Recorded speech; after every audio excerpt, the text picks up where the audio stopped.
¿Qué tal, amigos de TV Lab? Estamos aquí en la Ciudad de las Ideas 2014 en una cobertura especial solo para ustedes. Los invito a que me acompañen a lo largo de estas pequeñas entrevistas con varios de los ponentes, muy interesantes, personas que han viajado, personas que son expertas en sus áreas y que nos pueden ofrecer grandes consejos para todos nosotros que apenas estamos empezando y que queremos hacer grandes cosas y cambiar al mundo, como es el lema de la Ciudad de las Ideas.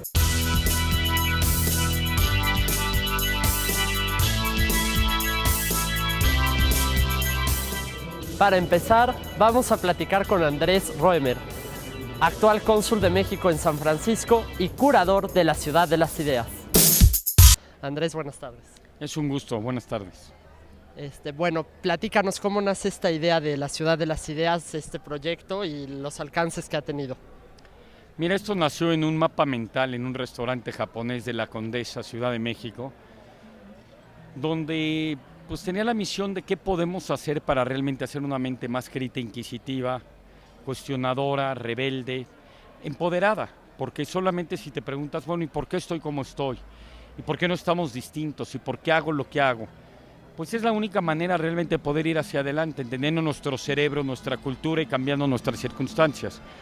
Entonces primero se lo llevé a un empresario, no le entendió, esa es la verdad, luego lo llevé con Ricardo Salinas Pliego, no solo no le entendió, sino que lo asumió inmediatamente y lo hemos trabajado de una manera pues evolutiva. Ya llevamos 7 años, el primer año a pues tenemos speakers del más alto nivel y una producción impresionante. A continuación, una entrevista con el director de cine alemán, Werner Herzog. Mr. Herzog, what is the meaning of movie making for you? Well, I have a microphone, sorry. I try to make sense of my life. So I'm actually not really that much into making a lot of money. I do where I have the feeling that what I do gives something to audience, insights, new perspectives, stories that they have never heard of. So it's something very complex. I wish I could answer it very simply, but it's not that simple. Well, I have done it all my life and I should have an answer, but I still do not have a full answer. Okay. And, but basically, you see, I try to give meaning to my life, and that's through filmmaking. Bien, ¿qué es para mí la Ciudad de las Ideas? La Ciudad de las Ideas es un evento intelectual muy importante para el desarrollo de este país y en especial de la ciudad de Puebla, porque vienen intelectuales de todo el mundo, expertos en sus áreas, a compartir ideas que nosotros podemos usar para implementarlas en nuestras vidas, en el estudio, en el trabajo, en las empresas, en todo lo que hagamos. Entonces, es por esto que es muy importante conocer a diferentes ponentes que vienen a compartir sus ideas aquí a este Festival de Mentes Brillantes. Acompáñenme.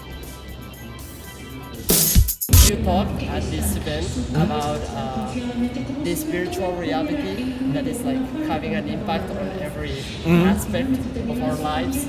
So my question would be like, you as a former football player,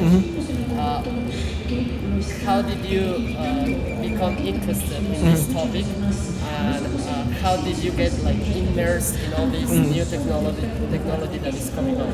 So I played football as a profession, but growing up I've always been kind of like the nerd or the geek, where I read a lot of books, I play a lot of video games, big fan of science fiction, fantasy, that kind of stuff. So to me, this is something I've always kind of kept my eye on, is science, advances in technology, because it interests me. I like seeing how we interact with our world and the technology we come up with to do so. And so when I was playing football, it afforded me a lot of opportunities to meet people who were also interested in the stuff that I was interested in, because football is very popular in America, and so people are like, oh, you're a football player? Well, sure, yeah, you can come tour around Google, or you can come check this stuff out. So it was, I'm a football player, but at heart, I'm a nerd. Good. And you also wrote a book, a book of essays. Well, it has this title, beautifully unique. It's Sparkle Ponies on Myths, Morons, Free Speech, Football, and Assorted Absurdities. Yep. So, would you tell me a little bit about this book? Sure. So, like you said, it's a collection of essays, and a lot of them have to deal with the idea of rational empathy, of treating other people the way you'd like to be treated. Because I was a political science and history major in college, and I saw that throughout our history, humanity tends to react in the same ways over and over and over again. We keep making the same decisions and we keep ending up in the same place. So our civilization, from a human perspective, our civilizations have a 100% failure rate. There's never been a civilization to withstand a test of time longer than 1,000 years. So if we want to fix that, we need to figure out why things keep going wrong. And a big portion of that is because we don't treat people with empathy. We don't foster the idea that empathy is important. We continuously go for the short term. We don't look at the long term. And you see that play out in hundreds of different ways. I mean, right now it's kind of the idea of our environment. You know, we have people that look at environmental change, at climate change, and say, oh, that's not really happening, because to admit that it's happening would cut into their profit margin. They would have to shut down what they're doing or do less of it, and they don't want to do that because their short-term goals are to make more money. But in the long term, that will cause us untold amounts of destruction and devastation. So if we don't figure out how to change that, how to look at the long term instead of the short term, then we're going to keep ending up in the same place over and over and over again. Well, tell us about this project of yours of Singularity University. So what we do is we bring the world's leading experts together in the fastest moving technologies. Anything from artificial intelligence to robotics to 3D printing to synthetic biology to sensors. And we think about how can we make a big impact on the world by leveraging the acceleration in those technologies. Okay. And, well, how can young men and young women that are interested in all these topics of technology be involved in the project? How can they? We have regular programs at our campus at NASA in Silicon Valley, but we also have released many of our lectures online for free, so they can go watch those. And the key is that we have an inflection point in the world where we now have several technologies moving very, very fast. You know, in the 1500s, we had the Gutenberg moment, and the printing press changed everything. You could think of it as we have today 10 Gutenberg moments happening at the same time. And it's an incredibly exciting time to be young, frankly. Los invito a acompañarme en esta entrevista con Tom Hugh-Jones. Tom Hugh-Jones es un productor de documentales para la BBC de Londres y estuvo involucrado en este gran proyecto que ha llegado a todos los países llamado Planet Earth, uno de los documentales más ambiciosos que ha habido sobre la naturaleza y sobre los animales. Platiquemos con él. Tell us a little bit how you got interested in nature and in animals. Okay, well, I think probably one of the main reasons I became interested was my parents were anthropologists, and when I was very young they took me to live in the Amazon jungle to stay with an indigenous tribe that they were studying. So for about 2 years I lived in Colombia with this tribe, and because I was so young it seemed normal to me, so I, for all intents and purposes, acted like an Indian child. I wore no clothes and I had a pet monkey and a pet parrot. And I think it's those experiences of traveling and encountering animals that made me inspired to work in wildlife filmmaking. What's the most difficult fragment or scene that you have filmed? God. For Planet Earth, I had to film a sequence about Siamang gibbons, and it was in the Sumatran jungle, and these gibbons were very shy of us. So we had to walk maybe for about 3 hours every night through the jungle to be there when they were awake. And it rained all the time, and the jungle was infested with leeches, these animals that suck your blood. And we tried to do this for a month following them, and whenever the gibbons saw us, they would run away again and we'd have to walk more through the jungle. And by the end of the month, we got some nice shots, but we were absolutely exhausted. I can imagine. Yeah. Well, and finally, tell us about your actual documentary, the one that you presented sequences? So I here? was showing the audience this event. I was showing them footage from a new series coming out, which is called Life Story. It's currently airing in the BBC in England at the moment, and it's about to be shown all around the world. And it's a really interesting series because we've tried to film animals from a different perspective, tried to immerse ourselves in their world. And it's a very emotional and dramatic series with some incredible behaviors that people will have never seen before. So I'm very excited about it.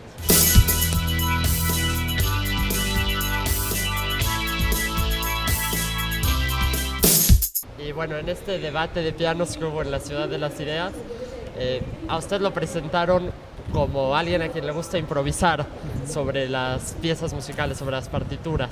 Así es. ¿Cómo es que empieza usted a improvisar? ¿Cuáles son las ventajas de ponerle un toque personal a estas piezas? Es siempre un riesgo, nos gusta la adrenalina, eso de explorar. La improvisación es como jugar con la música, jugar a qué va a suceder, a qué sonido te va a provocar, qué acorde, qué ritmo, qué combinación de armonías, melodías, es indagar, ¿no? Y eso nos lleva necesariamente a un paso, es una línea muy delgada entre la composición formal, porque estás improvisando y estás componiendo en el instante. Entonces algo que yo siempre tuve en mi naturaleza, como era más jugar a la música, como te decía de chavo, era componer melodías, era cantar cosas nuevas, inventarme cosas. Y ya cuando cuando lo paso al piano, era jugar también, a ver, explorar, ¿no? Y eso me hace tener que estudiar a fondo lo que es la armonía, otros compositores, cómo lo hacen ellos, qué tipo de estructuras, armonías, colores, que son como la herramienta para el improvisador, para poder usar a la hora que uno está improvisando. La improvisación sola, como si luego se concibe que viene de la inspiración divina, es Pero no, tiene una base de mucha preparación. Requiere de mucho conocimiento, es como el lenguaje mismo, ¿no? Mientras más lenguaje tengas, tu discurso será mucho más fluido, las ideas estarán más claras. Pasa en la música igual, y sobre todo si eres improvisador, porque cuando estás improvisando, estás diciendo líneas melódicas, ritmos, que te están ocurriendo ahí, por lo tanto necesitas estos elementos y estos recursos para manejarlos y poder expresarte, ¿no? ¿Cómo nace la idea de hacer este duelo, digamos?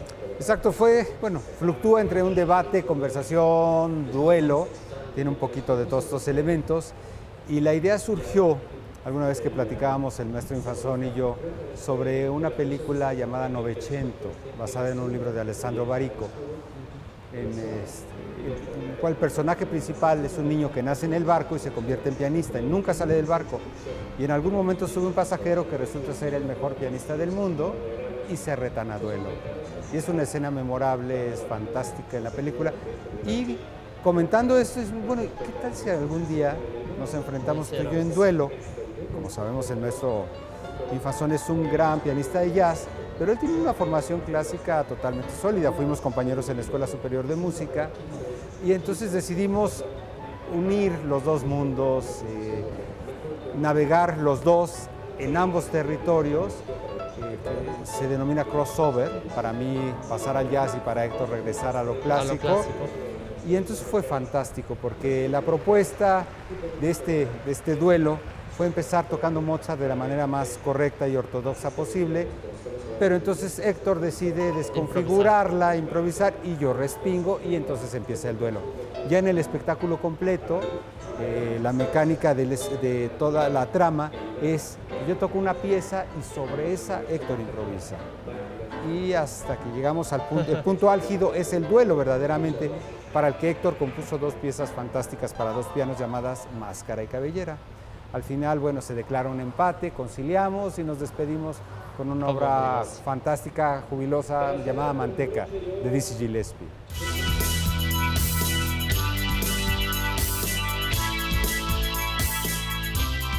Would you like to give any short advice to all the students that are trying to start making? My advice would be much simpler, of course. Not like me, watch films, that's one important thing, and not just the Hollywood films. travel on foot. If you can, travel on foot because the world as it is reveals itself to the traveler on foot. And I don't mean a backpacker, I don't speak about joggers or so. Really people who travel on foot, who make pilgrimages and then read. If you do not read, you will never be a great filmmaker. Like, what would you say to a young man or young woman that is like in this verge of deciding if he or she wants to study or to practice in a sport or start a business? Like, what would you tell them? Like, how to combine all these possibilities that they have? I would say don't limit yourself to one thing, because that's something that irritates me when people think that you can be defined solely by your job or solely by one thing, because human beings are complex. We're defined by so many other things than just, our job. But if your job is a tough one to get, or if your business is a tough one to break into, make sure you have a backup plan, which generally studying is important for. Getting good grades is important for. So then if it doesn't work out here, you have the tools to go somewhere else and pursue what you want to pursue. Are you planning to to expand this Singularity University to like other countries? Like, Yeah. Is there this vision? We weren't planning for it, but it seems that we will need to, just because there is so much demand for it. We have 80 students every summer that come for 3 months and live with us. For 80 slots, we have 4,000 applicants from 120 countries. And so something has to give, and so we have to work on that. And are there any scholarships that the students can Yeah, get? we actually give about a third of the students get a full scholarship, a third of the students get a half scholarship, and the others are able to raise the money to pay for themselves. Pues bien, amigos, esta fue nuestra cobertura en la Ciudad de las Ideas 2014, el Festival Internacional de Mentes Brillantes en la ciudad de Puebla.